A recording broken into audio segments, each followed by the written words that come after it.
A couple months ago, we began looking at that we live in two worlds, that while a lot of people focus on the physical world, we also dwell in a spiritual realm, that there are angels that are out there that God created.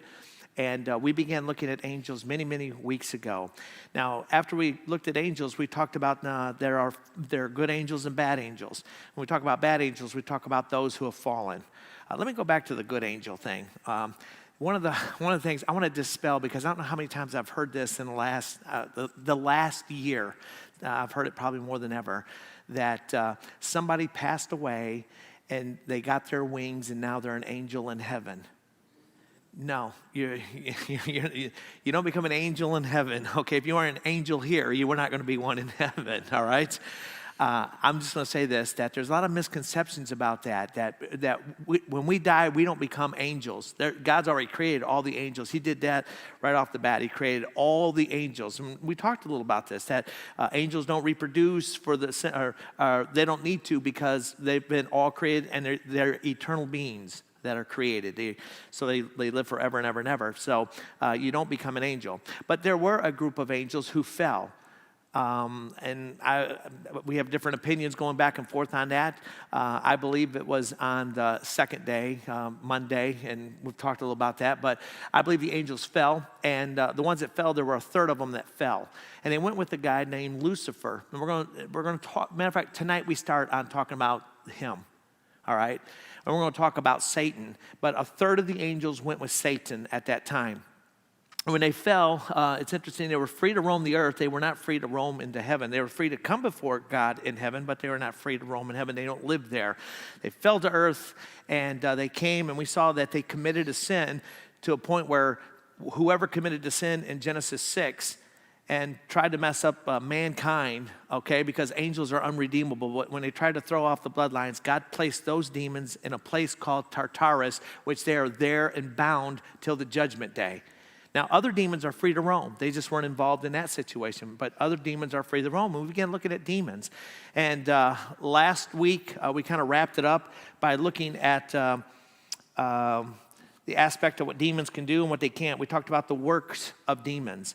And some of the works of demons we saw from last week is, first, right off the bat, they promote false doctrine. That's what demons do. They promote false doctrine. So you hear a lot of that out there, right? I saw recently that a preacher was stepping down from his church because they were too pro-life. Can you believe that? Stepping down from his ministry because he didn't believe that. He believed that it was okay for an abortion. Friends, I don't know what book he's reading or understands, but that's a doctrine of a demon. How about that? That's a doctrine of a demon. They promote false doctrine. Not only that, they preach another gospel. They preach another gospel. That's why Paul would say in Galatians 1:8, though we or an angel from heaven, why would he say that? Because you know what?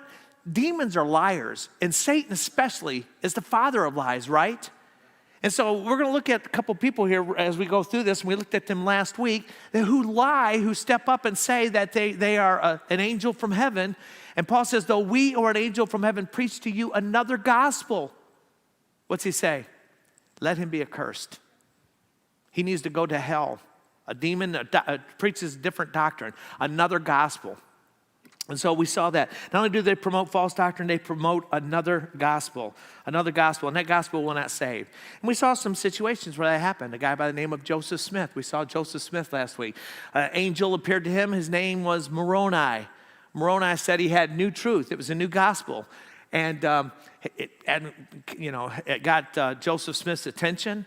If you know a little more about Mormonism, you understand that he had these special glasses. He was able to read Egyptian hieroglyphics. Has anybody ever seen Egyptian hieroglyphics in here? So, okay. Sometimes when my grandchildren do their writing, it looks like that, okay? But it's pretty amazing, Egyptian hieroglyphics. But he was able to read them with these special glasses and be able to translate it, and he came up with the Book of Mormon. But he was bringing on another gospel. That angel, I really do believe an angel appeared to him and got his attention. But he began a new religion called Mormonism. And so anyways, that was a false angel that came to him. Well, it was a real angel, but it was an angel spreading false doctrine and another gospel. Then there's Muhammad. Muhammad was concerned about his people. And he was actually praying that God would give him new truth. And friends, you don't need new truth, right? Truth is truth. Whether it's old truth, or old truth, or new truth. Truth is truth, bottom line. He wanted some new truth. And lo and behold, an angel appears to him. Angel says his name is what? You see it right there. It's Gabriel. It says his name's Gabriel, all right? If you look at the Bible, is there an angel in the Bible called Gabriel? Yeah, we don't see the Moroni. The Moroni got messed up. Should have said his name was, I don't know, something else or whatever. Michael. I'm Michael. Yeah, that's it. Mike. Just call me Mike or whatever. Doesn't do that. It shows up Moroni. But this one appears and says his name is Gabriel, and he has new truth to give to Muhammad. And what he does is he brings new truth to Muhammad. Muhammad starts, he listens to it. But by the way, the Bible says this, that Satan himself can appear as an angel of light. Satan himself can appear as an angel of light. He's on a pitchfork with a red suit on and walk around with a long tail and stuff like that. He appears glorious, all right? And so he appears as an angel of light. And the Bible is very clear that Satan is a liar. Jesus said he's been a liar from the very beginning, whether it was in the Garden of Eden, which he was there, all right? But he's always been a liar. And so we saw that about Muhammad. One thing that demons do, they not only promote false doctrine, but they desire worship. Demons desire worship. If you look at the Old Testament, when he says when they worship idols, and they would worship a rock. Get that? They worship a rock or something like that. And he said when you worship that, you're really worshiping demons when you do that. So they desire worship. They can possess bodies. We saw that last week. That they can possess not only the body of a human, but when Jesus came to them and he cast the demons out of the two guys and stuff like that, they went to the pigs. It's interesting, they always go to pigs. So the other guy went to the pigs and stuff. So, but anyways, they can possess animals and humans as well. They can bring physical infirmities. Physical infirmities. The one guy at Gadara was... He had all kinds of physical infirmities and problems. Matter of fact, he was even cutting himself. That it can cause mental illness. Demons can cause mental illness. Now, I have a theory about this, too. First of all, I don't think demons can be demons. Christians. I don't believe Christians can be demon-possessed. Don't believe it. Greater is he that's in you than he that's in the world. If you have the Spirit of God dwelling in you, and according to Romans, you have to have the Spirit of God or you're not a believer, all right? So you have the Spirit of God dwelling in you. There's no way that you can be demon-possessed, but you can be demon-oppressed. What's that? That's an outside affliction, bringing struggles and challenges into your life. But I'll say this, people that are not believers, they open themselves up for demon possessions when they deal with drugs and alcohol. People that are alcoholics that are drunks, and they open themselves up for demon possession. I'm really convinced of that. And the same with drug addiction. They open themselves up for demon possession. So they can cause mental illness. And they work with Satan.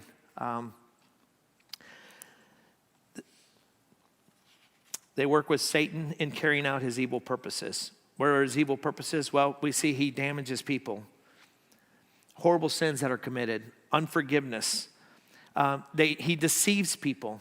How does he deceive people? He deceives people. Billy Graham wrote a book on angels, and in his book on angels, he talked about UFOs that are out there, okay, that people have seen UFOs. By the way, has anybody seen, I told you about this a couple of months ago. Has anybody seen the news where they talk about these things?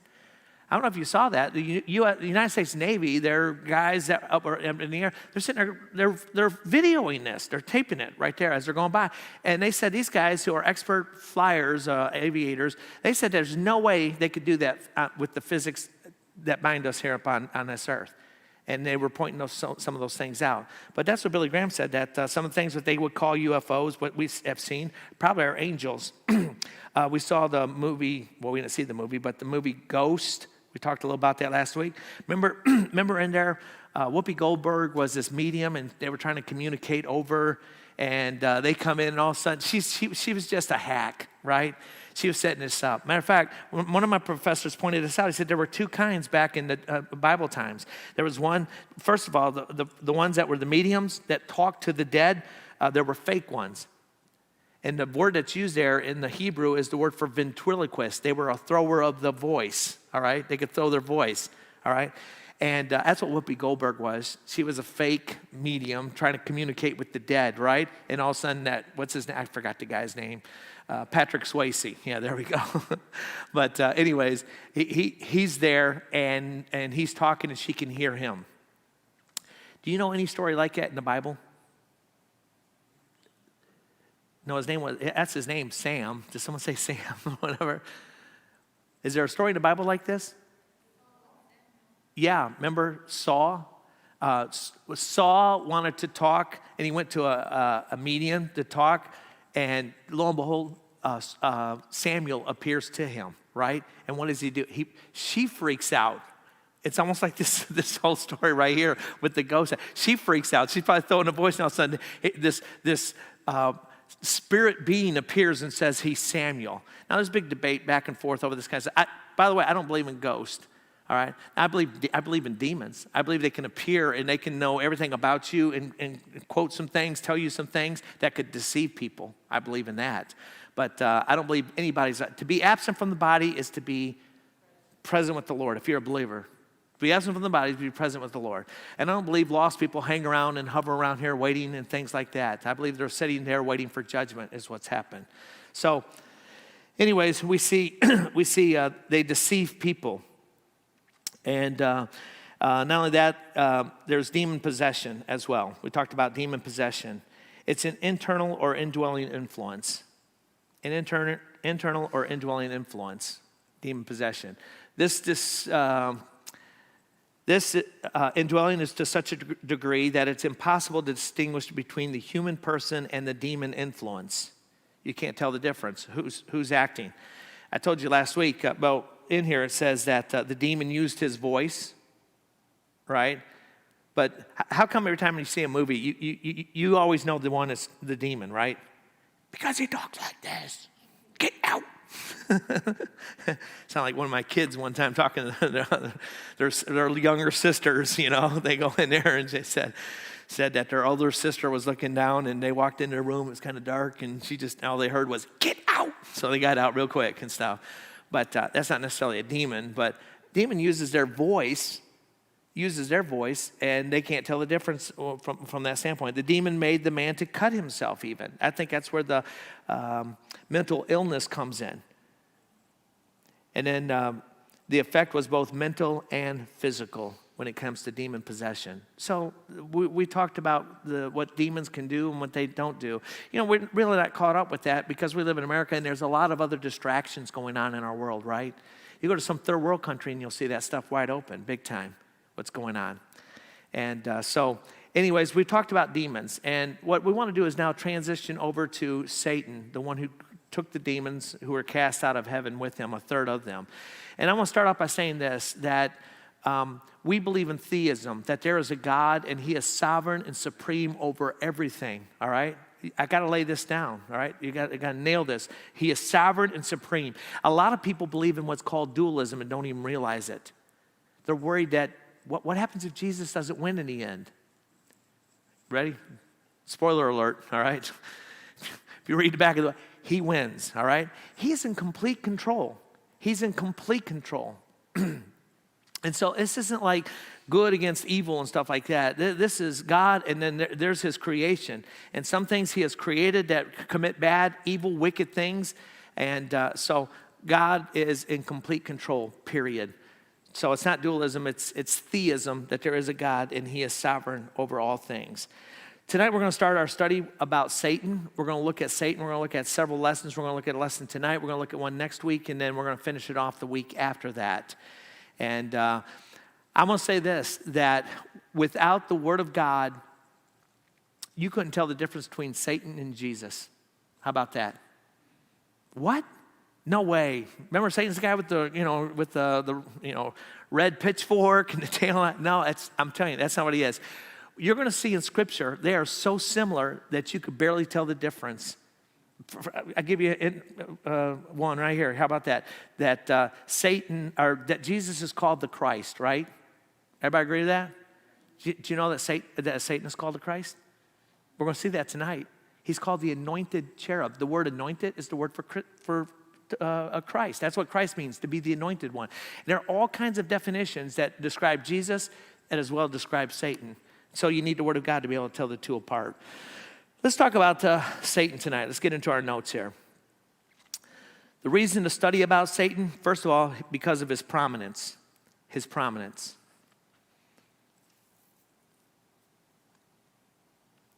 What about his prominence? Well, every New Testament writer makes mention of him. Every New Testament writer makes mention of him. Now, he's not in every New Testament book. It's just every New Testament writer makes mention of him. There are 7 Old Testament books specifically that mention him. 7 Old Testament books that specifically mention him. He's always at work. He's behind the scenes doing things like that, but there are 7 Old Testament books that specifically mention him and what he does. Well, we see his prominence. That's why we're going to study him. Let's talk about his position. His position. His position is this. He is our adversary. He's our adversary.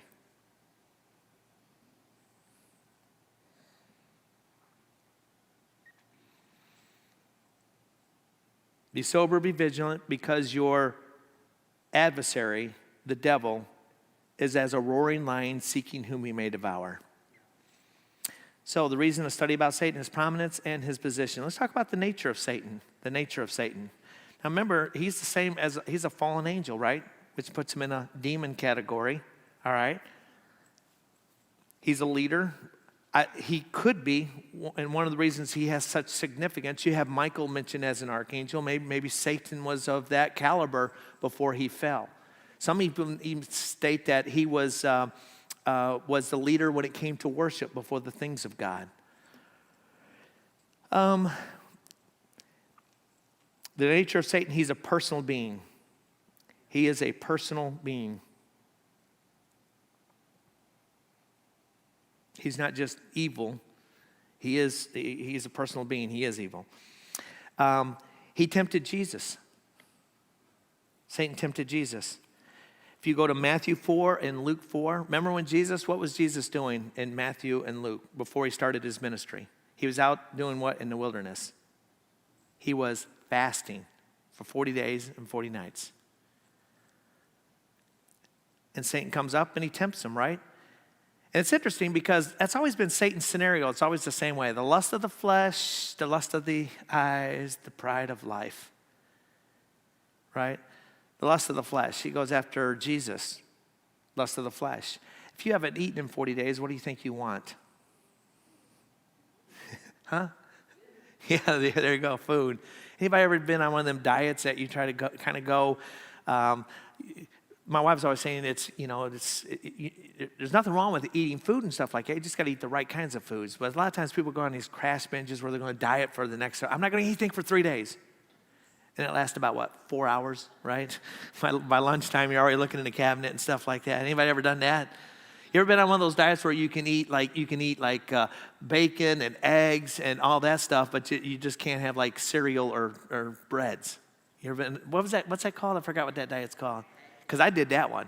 And I tell you what, the next day when I opened that cupboard door and there was a little leprechaun guy saying they're magically delicious, right? I also had the Nutter Butter guy telling me to have another Nutter Butter peanut butter. It's like, I wanted that. You think you could live on bacon and eggs and all these other fat things and stuff like this? Well, anyways. He was tempted. He was tempted with food. He says, why don't you take these stones and turn them into bread? Right? Is there anything wrong with eating bread? No, there's nothing wrong with it. Was there anything wrong if Jesus could turn it into bread, a stone? Could he do that, you think? Yeah, absolutely. Matter of fact, he could have made Domino's pizzas, right? Could have spoke pizza, boom, right there, pizza, boom. But he said, you shall not tempt the Lord your God. And he attacked him with the lust of the flesh. There was desire for food. Then he talked about the lust of the flesh, the lust of the eyes. What did he do next? He took Jesus up and showed him all the dominions out there. To take a look of all this. If you bow down and worship me, I'll give all this to you. You don't have to go to the cross. There he goes again, trying to tempt Jesus. Didn't work. Yeah. Then the pride of life. Basically, how did he get the pride of life? Well, he took him to the top of a temple and said, why don't you just throw yourself off, because the Old Testament says this, that he's given the angels charge that they would grab you before you hit the. He didn't need angels. He could have probably just floated down, right? Right? I mean, he walked through a wall, didn't he, right after the resurrection? Thomas up there talking trash. I wouldn't believe unless I put my finger in his hand. And Jesus taps him on the shoulder, and he turns around and falls on his face and says, my Lord and my God. But he tempted him the same way. Eve, remember? And took her in the Garden of Eden, same thing and stuff. Lust of the flesh, lust of the eyes, pride of life. He does that with Jesus right here. And Jesus holds up. Now, some people say, how could Jesus, by the way, I believe that it was impossible for Jesus to sin. How about that? Because why? Because he is God. When they put gold to a test, they can actually burn out the bad stuff that's in there and stuff like that. And he was under a test to really show, first of all, who he is. He is God, a very God. And that's why Satan came and tempted him. He's God, a very God. He cannot sin. There's a great passage in Hebrews. And I remember going to a biblical counseling conference. We got talking about this. And you ever hate having a debate in front of a bunch of people, with the professor that's up teaching something like this? And this was, it was biblical counseling up in Indiana. And we were talking, they were asking if Jesus could sin. There's a doctrine called impeccability. The doctrine of impeccability says this, that Jesus could not sin. It's impossible for him to sin. Now, some people don't like that. Well, if it's impossible for him to sin, why would he be tempted? To prove who he was. That's why he was tempted to show. This is God, a very God. He says, we don't have a high priest which cannot be touched with the feelings of our infirmities, but was in all points tempted like as we are. Then it says this, yet without sin. You say, well, it means he didn't commit a sin. No, that's not what that word is. The word that's used there for sin is not a verb. A verb means we sin. We make poor choices. We do things. It's sinful, right? It's a noun. So he's not talking about an action. He's talking about a thing. And what's he talking about? That thing. It's a sin nature. Jesus didn't have a sin nature. We have a high priest who cannot be touched with the feelings with our infirmities, but was all points tempted like as we are, yet without a sin. He didn't have a sin nature. And it was proved when he was tempted in Matthew 4 and in Luke 4. So that's the impeccability of Jesus Christ. The impeccability. He was tempted. Not only is he tempted Jesus, he is morally responsible for his actions. He's morally responsible for his actions. Do I have the verses in there for you, or just some of them? Matthew 25. Let me read Matthew 25 right here. It's Matthew 25, 41. Then he will say to them, to those on the left hand, depart from me, you cursed, into the everlasting fire prepared for the... Who is it prepared for? The devil and his angels. So he is morally responsible. Not only that, he engages in rational conversation. Satan engages in rational conversation. Genesis 3, when he approached Eve, well, he didn't approach Eve. Eve approached him, right? What was the one thing that God told her? You can eat of any tree, but he told Adam that.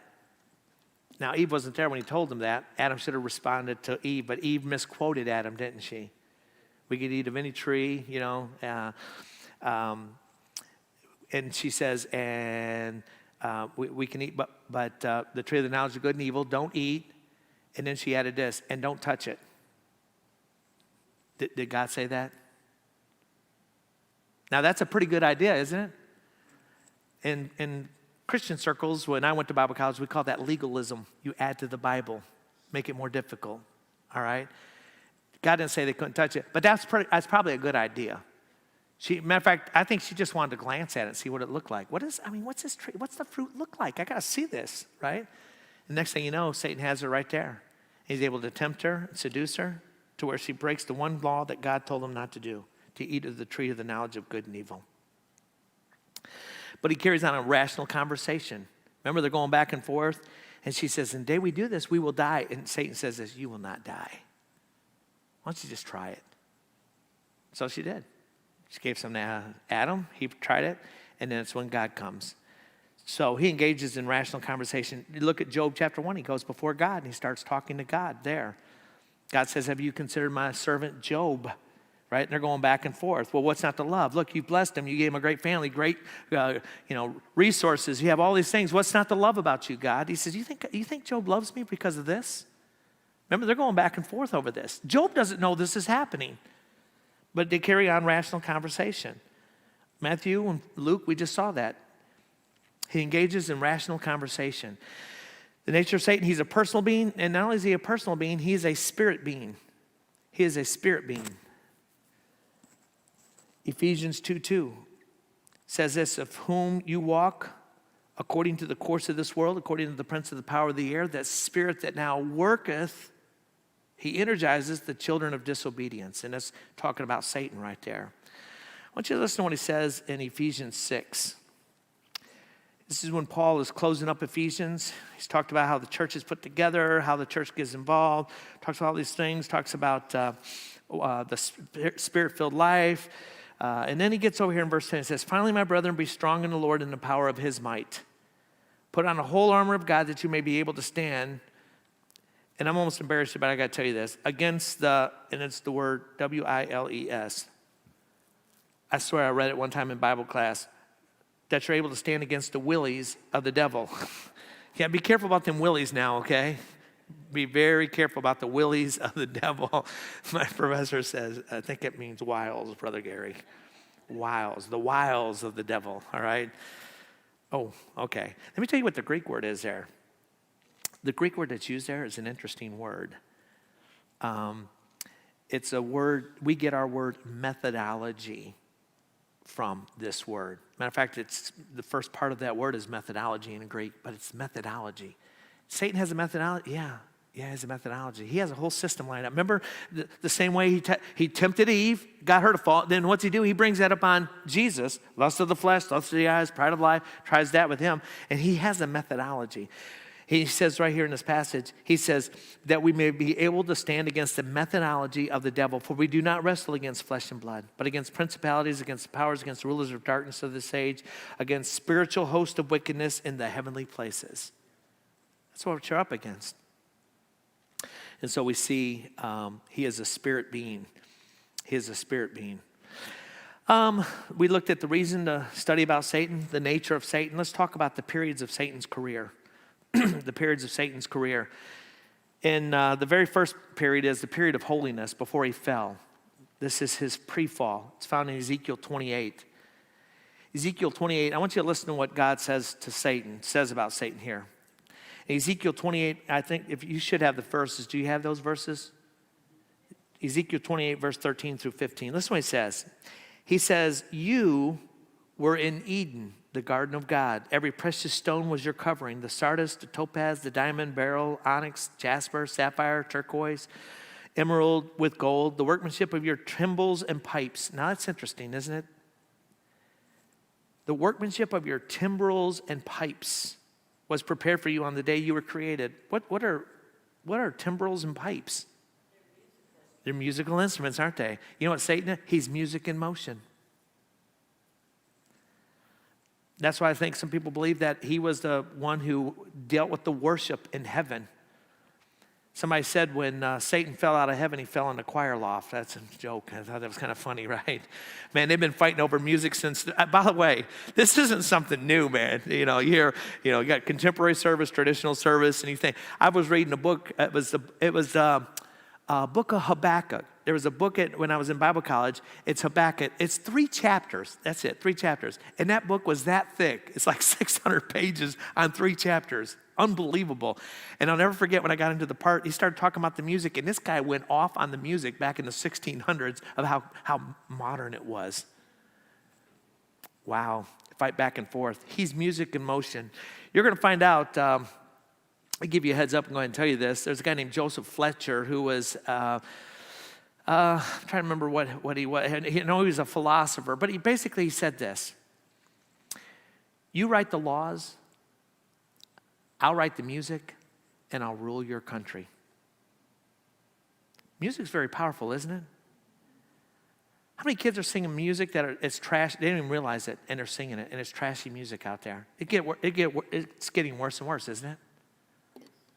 Anybody ever go to a youth rally when you're a kid? Your church took you to a youth rally? I can talk to you guys in here, and we're all about same age or whatever and things, so a couple of years apart, back and forth. But Doug, did you ever go to a youth rally? Good for you. They used to play records backwards. They say this. If you play it backwards, you're not going to get this frontwards, but if you play it backwards, you'll hear it say, smoke marijuana. It's like, what? What? And he'd get this album out and get it played, and he'd stop it. Daryl's in the back smiling right there. But they would play it backwards, and he'd go, marijuana. Did you hear that?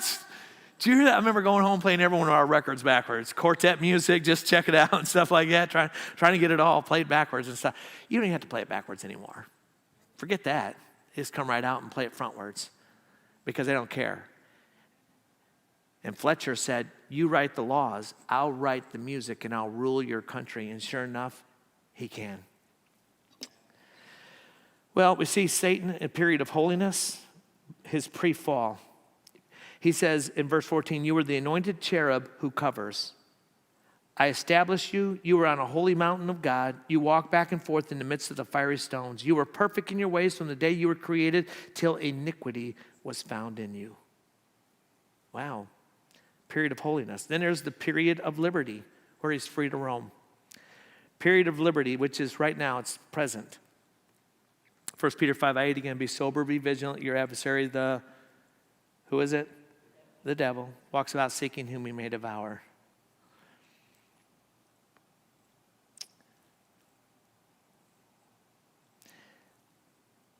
In the next one, it says the future period on earth. There's a 3.5-year period that he's going to be thrown to earth. And I want to read this to you. I was just looking at it. It's in Revelation 12. I want you to listen to what he says in verse 9. He says, so the great dragon, and by the way, look at all these names that he calls Satan. People say, how do you know the dragon is Satan? Because it says so right there. How do you know the devil is Satan? It says so right here. This is a great verse on all these titles that Satan has.